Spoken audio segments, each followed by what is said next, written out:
ایک تو یہ ہے کہ اسلام مسلمانوں کا قومی مذہب نہیں، تقریباً یہ انداز ہمارا ہونے لگا تھا، اسلام ہمارا مذہب ہے، دوسروں کے لیے دوسرا مذہب ہے۔ اس ملک میں بدھسٹ بھی ہیں، کرسچن بھی ہیں، پارسی بھائی بھی ہیں، جین بھائی بھی ہیں، ہندو بھائی بھی ہیں، یہ سب ہمارے بھائی ہیں، لیکن ان کے لیے ان کا مذہب ہے اور ہمارے لیے ہمارا مذہب ہے۔ بعض حضرات تو غلط فہمی کی بنا پر قرآن کی وہ آیت بھی پڑھ دیتے ہیں، لکم دینکم ولی دین، تمہارے لیے تمہارا دین، ہمارے لیے ہمارا دین۔ یہ آیت کس پس منظر میں آئی ہے، اس کا اصل مفہوم کیا ہے، وہ ایک الگ بحث ہے، میں اس میں نہیں جا رہا ہوں، لیکن بتانا مقصود یہ ہے کہ اسلام مسلمانوں کا کوئی نسلی، کوئی قومی، کوئی خاندانی مذہب نہیں ہے، اللہ کی طرف سے سارے انسانوں کے لیے۔ تو جماعت نے، اس کی ذیلی تنظیموں نے پوری قوت سے یہ سلوگن کے طور پر ہی نہیں بلکہ ایک سچائی کے طور پر پیش کیا، اسلام سب کے لیے۔ پھر دوسرا اس سے جڑی ہوئی حقیقت یہ تھی کہ قرآن مجید سب کے لیے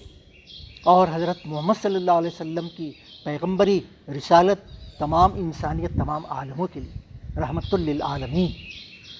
تو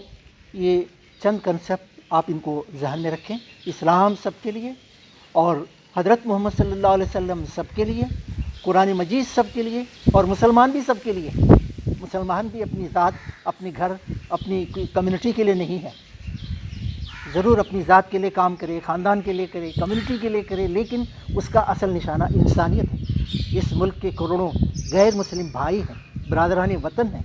تو مسلمان بھی اپنی ذات کے لیے نہیں ہیں، وہ سیلف سینٹرڈ، سیلفش نہیں ہے، مسلمان سب کے لیے۔ تو یہ کنسیپٹس کو کلیئر کرنا تھا۔ جماعت نے یہاں تک بتایا کہ دعوت فرض کفایہ ہے یا فرض عین ہے۔ جماعت نے کہا، اس تحریک نے کہا اس بحث میں مت پڑیے، اب تو حالات ایسے پیدا ہو گئے ہیں کہ دعوت کا کام ہر مسلمان کے لیے فرض ہے، اس لیے فرض عین کہیے، فرض کفایہ مت کہیے کہ چند لوگ کر لیں گے تو بات بن جائے گی، ایسا نہیں ہے۔ اب غفلت ہماری بہت ہو گئی، دعوت کا کام سب لوگ کبھی نہ کبھی کچھ نہ کچھ ہوتا ہی رہا، دعوت سے خالی بالکل نہیں رہا، لیکن عمومی غفلت ہماری زیادہ ہو گئی ہے، اسی لیے اب دعوت فرض عین ہے، ہر مسلمان کو یہ کرنا ہے۔ اب آخری باتوں میں دیکھیں، دعوت کو پہنچانے کے لیے تحریک نے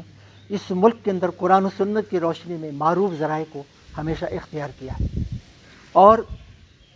اپنی دعوت کو مناظرانہ انداز میں زور زبردستی، دھونس اور دھاندلی اور بحث و مباحثے کے ذریعے سے نہیں، بلکہ پیار و محبت سے، افہام و تفہیم، تبلیغ اشاعت افکار اور اس ملک کے اندر پرامن اخلاقی اور جمہوری ذرائع کو سامنے رکھ کر دعوت کے کام کو بڑے پیمانے پر انجام دیا، جس کے نتیجے میں آج دعوت پورے ملک کے اندر عام ہوتی جا رہی ہے، لوگوں میں اس کا چرچا کہیں نہ کہیں ہوتا ہے، اور اس طرح سے اس ملک کے اندر اسلاموفوبیا کی جو مہم چلائی گئی، اس کے سلسلے میں جماعت نے اپنے معروف ذرائع سے اسے کاؤنٹر کرنے کی کوشش کی ہے، مثبت طریقے سے، تعمیری انداز سے، نفرت کے جواب میں نفرت نہیں، ظلم کے جواب میں ظلم اور تشدد نہیں، گالی کے جواب میں کوئی نازیبہ بات نہیں، پتھر کے جواب میں کوئی پتھر نہیں، منفی رد عمل نہیں، بلکہ ان سب کے لیے دعائیں، اور پتھر برسانے والوں کے لیے ہم پھول برسانا چاہتے ہیں۔ اسی لیے اس حقیقت کو ہم سامنے رکھیں، اس ملک کے اندر دعوت کا کام کرنے کے لیے ہمیں کافروں کے کفر سے تو ہمیں نفرت کرنا چاہیے، لیکن کافروں کی ذات سے نفرت نہیں کرنا چاہیے۔ مشرکوں کے شرک سے نفرت کریں، مشرکوں کی ذات سے نفرت نہ کریں، ظالموں کی ظلم سے نفرت کریں، ظالموں کی ذات سے نفرت نہ کریں، یہی نبی کی سنت ہے، دعوت کے حوالے سے یہی نبی کا طریقہ اسوہ ہے۔ تو ہمیشہ معروف ذرائع کو اختیار کر کے بڑے پیمانے پر دعوت کو عام کرنے کی جماعت نے کوشش کی۔ میں نے عرض کیا ایک چیز، تھوڑا سا اس کو پھر میں دوہرا رہا ہوں کہ انفرادی طور پر ہمارے سارے وابستگان کو تحریک کے برادران وطن سے، خواتین میں، یسائیوں کے عزیز طلبہ میں، نوجوانوں کی تنظیمیں ہماری ہیں، وہ نوجوانوں میں، وطنی نوجوانوں میں تعلقات پہلے قائم کریں، ان سے دوستی پیدا کریں، ان کے اوپر اپنی یہ حیثیت واضح کریں کہ آپ ان سے محبت کرتے ہیں، ان کا بھلا چاہتے ہیں، ان کا نقصان میں پڑنا آپ کو گوارا نہیں ہے، آپ ان کے خیر خواہ ہیں۔ اس طرح کا سب سے پہلے یہ بنیادی کام ہے، تحریک نے اس پر بہت زور دیا ہے، اور دوسرا کام بڑے پیمانے پر جو ہمیں کرنا ہے وہ ہے اس ملک کے اندر وطنی خاندانوں سے ہمارے گہرے تعلقات بنتے چلے جائیں. اس کے بہت فائدے ہوں گے. سماج سے جڑنے کی جو بات ہم کہہ رہے ہیں اور محسوس بھی کر رہے ہیں کہ ہم دور ہو گئے ہیں. ملکی سماج ایک طرف ہے اور مسلم سماج ایک دوسری طرف ہے. ملکی سماج ایک طرح سے آئسولیشن میں ہے اور دوسری طرف اسلامو فوبیا کے نتیجے میں ملکی سماج ایک پولرائزیشن کی صورت میں. دعوت کے لیے یہ صورتحال زہر کی حیثیت رکھتی ہے، زہر جو ہلاکت میں ڈالنے والا ہے. اس لیے دوستوں اور عزیز اور ساتھیوں، ہماری اولین کوشش یہ ہونا چاہیے کہ ہم ان سب سے روابط پیدا کریں، ملاقاتیں کریں اور اچھے تعلقات بنائیں اور گھل مل کر ان کے ساتھ رہیں، جیسے ہم کسی بھی مسلم گھرانے میں، مسلم دوستوں میں، اپنے رشتہ داروں میں ہم مل جل کر رہتے ہیں. تو یہ کام ہمیں کرنا ہوگا. اس کے ساتھ ساتھ دعوت کے حوالے سے تحریک اسلامی کی ایک امتیازی خصوصیت یہ رہی کہ اس نے ہمیشہ دوسرے مذاہب کی شخصیتوں اور مذہبی عبادت گاہوں کا احترام کیا ہے. وَلَا تَسُبُّوا الَّذِينَ يَدْعُونَ مِن دُونِ اللَّهِ فَيَسُبُّوا اللَّهَ عَدْوًا بِغَيْرِ علم. قرآن نے یہ بات کہی ہے. تو اس لیے مذہبی رہنماؤں کا مذاق اڑانا، مذہبی عبادت گاہوں کو دوسروں کی کچھ نقصان پہنچانا یا مذہبی شخصیتوں کو تحقیر کی نظروں سے دیکھنا، کسی مذہب کو حقارت سے دیکھنا، ویسے بھی الحمدللہ اس ملک کی تاریخ میں مسلمانوں کا یہ رویہ خود نہیں رہا کبھی کہ وہ کسی مذہبی شخصیت، عبادت گاہ یا مذہب کا مذاق اڑائیں، جبکہ دوسرے لوگ اس طرح کی حرکتیں کرتے رہے. مسلمان اس سے بالکل بری رہے ہیں. لیکن اس کے باوجود دعوت یہ چاہتی ہے کہ ہم اس بات کو تسلیم کریں کہ اللہ تعالیٰ نے ہر فرد کو آزادی دی ہے، عقیدے کی اور مذہب کی آزادی عطا کی ہے. اس کی بنیاد پر وہ اپنے لیے جو پسند کرتا ہے وہ اختیار کرے، لیکن اس کا نتیجہ اسے دیکھنا ہوگا. قُلِ الْحَقُّ مِن رَبِّكُمْ فَمَنْ شَاءَ فَلْيُؤْمِنْ وَمَنْ شَاءَ فَلْيَكْفُرْ. اس طرح سے اس ملک کے اندر 12-13 بڑے بڑے مذاہب ہیں. ان مذاہب کے ماننے والے کثرت سے ہیں. ان سب لوگوں سے گہرے تعلقات، ملنا جلنا، ان کے ساتھ پلیٹ فارم کو شیئر کرنا، ان کے ساتھ کھانا پینا اور ان تک دعوت حق کو پہنچانا، یہ وہ عظیم خصوصیت، امتیازی خصوصیت ہے تحریک کی جو پہلے دن سے اس ملک کے اندر چل رہی ہے. ایک اور خصوصیت جس کا تذکرہ ضروری ہے وہ یہ ہے کہ اس ملک کی تقریباً 14 ریاستی زبانوں میں تحریک نے قرآن مجید کا ترجمہ اور احادیث کے مجموعے رسول اللہ صلی اللہ علیہ وسلم کی مبارک زندگی کے بارے میں لٹریچر تیار کیا ہے. آپ کو سن کر حیرت ہوگی کہ ملیالم میں ہماری تقریباً 650 کتابیں ہیں، تیلگو میں ہماری تقریباً 250 کتابیں ہیں، تمل میں 225 کتابیں، کنڑی، گجراتی اور بنگالی، آسامی، اڑیا، کونکنی، پنجابی، ہندی، اس طرح کی بھارت کی تقریباً 14 ریاستی زبانوں کے اندر لٹریچر اور قرآن کے ترجمے، احادیث کے مجموعے، سیرت پاک کے لٹریچر تیار ہیں. اب اس کا بڑا فائدہ یہ ہو رہا ہے کہ جب بھی بک اسٹال لگتا ہے اور ساہتیہ سمیلن منعقد کیے جاتے ہیں، ان سب موقعوں پر یہ جماعت تحریک کے افراد اور پھر یہ ایس آئی او اور خواتین جی آئی او کے لوگ جا کر اپنے اسٹال لگاتے ہیں، ان زبانوں میں فولڈر تقسیم کرتے ہیں. تو اس کے نتیجے میں بڑے پیمانے پر یہ لٹریچر عام ہو رہا ہے. مہمات بھی بڑے پیمانے پر ملک میں مختلف عناوین پر چلائی جاتی ہیں اور اس کی وجہ سے بھی اسلام دعوت عام ہو رہی ہے. ادھر تحریک کی ایک امتیازی خصوصیت یہ آئی سامنے کہ اس نے ہمیشہ ماڈرن ٹیکنالوجی، جدید ذرائع کو استعمال کیا ہے. اس کے بارے میں تذبذب کا ہم شکار نہیں رہے. تحریک کبھی یہ نہیں سوچتی ہے کہ یہ لاؤڈ اسپیکر کا استعمال ہونا چاہیے، نہیں ہونا چاہیے، سوشل میڈیا کا استعمال دعوت کے لیے ہونا چاہیے، نہیں ہونا چاہیے، ٹی وی کا استعمال ہونا چاہیے، نہیں ہونا چاہیے. تحریک یہ نہیں سوچتی. جو بھی جدید ذریعہ ہے اس کی شرعی قباحتوں سے اسے بچا کر ہم اس کو دعوت کے لیے استعمال کرنا چاہتے ہیں اور کرتے ہیں. اس لیے کہ اگر ہم یہ چھوڑ دیں گے تو باطل اور شیطان اپنی تمام خباثتوں کو اور تمام خدا بیزاری کو انسانیت پر مسلط کر کے رہے گا. اس لیے جدید ذرائع، ماڈرن ٹیکنالوجی، سوشل میڈیا آج ہمارے زیر استعمال ہے تحریک کے، اور بڑھ چڑھ کر اسلام کی دعوت کے لیے ان کو استعمال کیا جا رہا ہے۔ تقریباً آخری بات میں آپ کے سامنے رکھوں تو وہ یہ ہوگی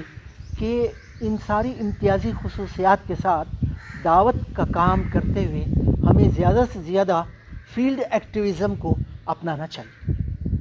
آپ اس بات پر توجہ فرمائیں کہ ہمارے بارے میں یہ تاثر دیا جاتا ہے، صحیح ہے غلط ہے میں آپ پر چھوڑ رہا ہوں، میں اپنی طرف سے فیصلہ نہیں کر رہا ہوں، کوئی رائے بھی نہیں دے رہا ہوں کہ کیا ہم فیلڈ میں جتنا ہونا چاہیے اتنا ہے یا اس میں کمی پائی جاتی ہے۔ کیا ہم وابستگان تحریک، ہماری ذیلی تنظیموں کے تمام وابستگان بھی میدان دعوت میں اس طرح سے کام کریں کہ دیکھنے والے محسوس کریں کہ یہ لوگ اس کام میں ان کے اوپر ایک پاگل پن طاری ہے، ایک جنون طاری ہے، ان کو چین نہیں ہے، یہ ڈرتے ہیں اس بات سے کہ یہ دعوت نہیں پہنچے گی تو دنیا تو تباہ ہوئی لیکن آخرت میں جہنم کی آگ، اور یہ اس بات کی ان کو فکر ہے کہ حشر کے میدان میں ہم کہہ سکیں کہ اے اللہ تیرا محبوب دین تیرے محبوب پیغمبر کے ذریعے ہم تک پہنچا، ہم تیرے محبوب رسول کے امتی، ہم نے تیرے دین کی دعوت کو عام کیا، بلکہ ہم سے زیادہ وہ برادران وطن دلی کے، اس پورے ملک کے، وہ میدان حشر میں کہہ سکیں کہ اے اللہ جو دین تیرے بندوں کے پاس پہلے سے موجود تھا، تیرے رسول کی امتیوں کے پاس انہوں نے ہم کو پہنچا دیا تھا، یہ ہماری بد نصیبی ہے کہ ہم نے اس پر توجہ نہیں کی اور اسے دنیا میں قبول کرنا چاہیے تھا، ہم قبول نہیں کر سکے، اور آج اس انجام بد کو یہاں اپنی آنکھوں سے دیکھ رہے ہیں، یہ وہ گواہی دے سکے۔ تو دوست اور ساتھیوں، بس ایک ہی بات میں آپ سے زور دے کر کہنا چاہ رہا ہوں کہ اتنی امتیازی خصوصیات کو لے کر بیٹھے مت رہیے، برادران وطن کے لیے اتر جائیے، تعلیمی اداروں میں جائیے، بازار میں جائیے، آفسوں میں جائیے، اور جہاں جہاں جا سکتے ہیں وہاں پہنچ کر لوگوں تک دعوت حق کو عام کرنے کی کوشش کیجیے۔ آپ دیکھیں گے کہ لوگ آپ کا استقبال کرنے کے لیے تیار ہیں۔ کتنے ہی مقامات پر برادران وطن نے کہا کہ آپ لوگوں نے بہت دیر کر دی، آپ کو جلدی آنا چاہیے تھا۔ کہیں پر کہا کہ آپ نے اس دعوت کو پہنچانے کے لیے جو آج کوششیں کر رہے وہ آپ کو اس کی خبر آج ہوئی یا آپ کو پہلے سے معلوم تھا؟ ہمارے ساتھی کہتے ہیں کہ یہ بات تو پہلے سے معلوم تھی، یہ آج معلوم نہیں ہوئی ہے۔ تو پھر وہ پوچھتے ہیں کہ آپ کو آنے میں اتنی دیر کیوں ہوئی؟ آپ پہلے کیوں نہیں آئے ہمارے پاس؟ اور آپ کی پیغام کو سنے بغیر، سمجھے بغیر، فیصلہ کیے بغیر جو لوگ مر گئے، اس دنیا سے رخصت ہو کے چلے گئے، ان کا آخرت میں کیا انجام ہوگا؟ اس کی ذمہ داری کس پر ہے؟ تو دوستوں اور ساتھیوں، آپ یہ مت سمجھیے کہ یہ پیغام دعوت کا لے کر آپ پہنچیں گے تو کچھ مخالفت ہوگی، رکاوٹیں ہوں گی، کچھ دشمنی ہوگی۔ اب تک کا تجربہ یہ بتا رہا ہے تحریک اسلامی کا، وابستہ تنظیموں کا، وابستگان تنظیم کا، کہ ہر جگہ دعوت کا استقبال ہی ہوا ہے، لوگوں نے پسند کیا اور لوگوں نے شکریہ ادا کیا، موسم کے لحاظ سے ضیافت کی، ٹھنڈا پلایا یا کافی پلائی۔ کہیں کہیں تو یہ الفاظ میں نے اپنے کانوں سے سنے ہیں، برادران وطن کہتے ہیں کہ آج ہمارے گھر کو آپ نہیں آئے، ہمارے بھگوان گھر کو آپ، ہمارے لیے یہ حیثیت ہے۔ تو جب ملکی سماج دعوت کے استقبال کے لیے تیار ہے تو ہم اس میں غفلت اور کوتاہی کا شکار ہوں، خدا کے پاس کوئی عذر ہمارے لیے باقی نہیں رہے گا۔ اس بات کو دھیان دیجیے، ہماری غفلت، ہماری کوتاہی، ہماری تساہلی، لاپرواہی کے لیے خدا تعالیٰ کے پاس بتانے کے لیے کوئی عذر ہمارے پاس نہیں ہے کہ ہم کہہ سکیں کہ اللہ دعوت کو لے کر پہنچے تھے، یہ بات ہوئی، ہم دعوت پہنچا نہیں سکے، کہنے کی گنجائش ہی نہیں ہے۔ سننے والے بہت خوش ہو رہے ہیں، پسند کر رہے ہیں، سمجھنے کی کوشش کر رہے ہیں، سمجھ میں آنے پر قبول کر رہے ہیں، تو پھر دیر کس بات کی؟ اللہ تعالیٰ سے دعا کرتا ہوں کہ وہ ہمیں اس بات کی توفیق اور سعادت عطا فرمائے کہ ملکی سماج سے ہم بالکل گھل مل کر ان کے اندر اٹھتے بیٹھتے ہوئے دعوت حق کو عام کرنے کی ہم کوششیں زیادہ سے زیادہ بڑھ چڑھ کر کریں، اور اس میں اللہ کی نصرت اور تائید ہمارے شامل حال ہو، اور جو رکاوٹیں ہو سکتی ہیں ہم نہیں جانتے تو اللہ تعالیٰ ان رکاوٹوں کو دور فرمائے، اور اس ملک کے جو کروڑوں انسان ہیں ان کے دلوں میں اللہ اس دعوت کے لیے ان کے دلوں کو ہموار فرمائے۔ ربنا تقبل منا انک انت السمیع العلیم وتب علینا انک انت التواب الرحیم، وآخر دعوانا ان الحمد للہ رب العالمین۔